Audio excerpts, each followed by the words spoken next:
Alors en effet, tu fais bien de poser la question. La couleur globale, c'est un système vraiment très très intéressant dans Illustrator, mais il n'est pas enclenché d'office.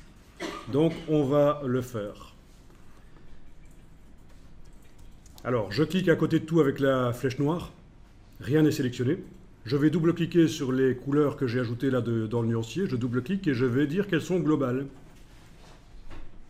Donc je coche l'option globale. OK. Je fais la même chose pour l'autre. Je coche l'option globale. OK.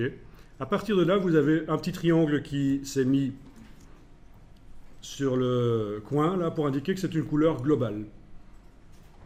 Quand on a en plus du triangle un petit point, c'est pour indiquer que c'est une couleur de ton direct, mais ça ne vous intéresse pas. Ceci dit, parfois un designer va vous dire tiens, tu mets la Pantone Intel, et à ce moment-là, il faut pouvoir la convertir en RVB pour le web. Mais ça, c'est une autre histoire et on en parlera, parce que forcément, ça va vous arriver.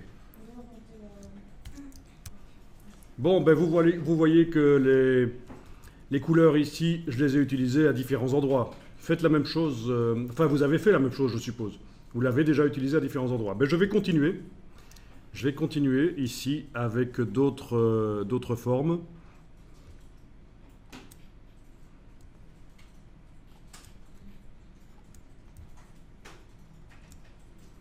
Ok.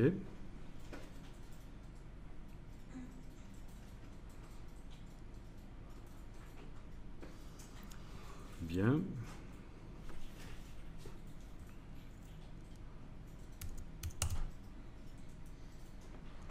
Ça peut même être du texte.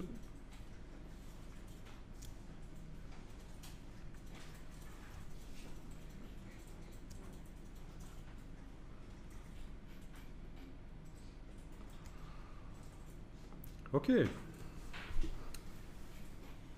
Voilà, j'ai fait 6 formes, 3 qui utilisent une des couleurs, 3 qui utilisent l'autre couleur.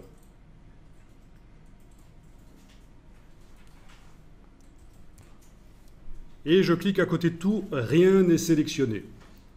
Et voilà ce qui va se passer. Vu que les 6 formes là que j'ai faites utilisent une couleur globale, eh bien il se passe ceci.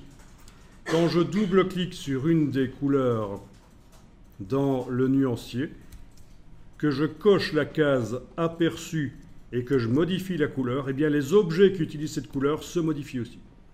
Voilà. D'accord ? Je double-clique sur l'autre couleur. Je coche la case aperçue. Et les objets, leur couleur se modifie aussi. Mais alors vous allez vous remarquer qu'il y a un truc, c'est que les objets qui ont reçu ces deux couleurs-là avant qu'on les transforme en global, ben, eux ne se modifient pas.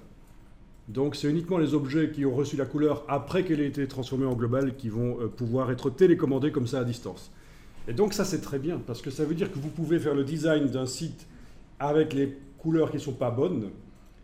On retrouve les couleurs à plein d'endroits, des titres, des panneaux, etc. 50 endroits différents dans votre mock-up. Eh bien vous allez pouvoir changer la couleur rapidement comme ça. Grâce aux couleurs globales, il faut juste penser qu'au départ, la couleur doit être globale, avant de l'utiliser sur les objets. Bon, ceci dit, si maintenant j'applique les couleurs sur les objets là, ils vont être télécommandables par le nuancier, évidemment.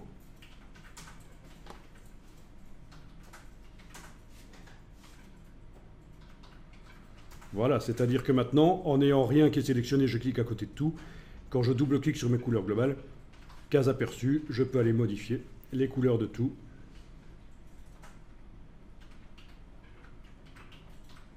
Très intéressant ça.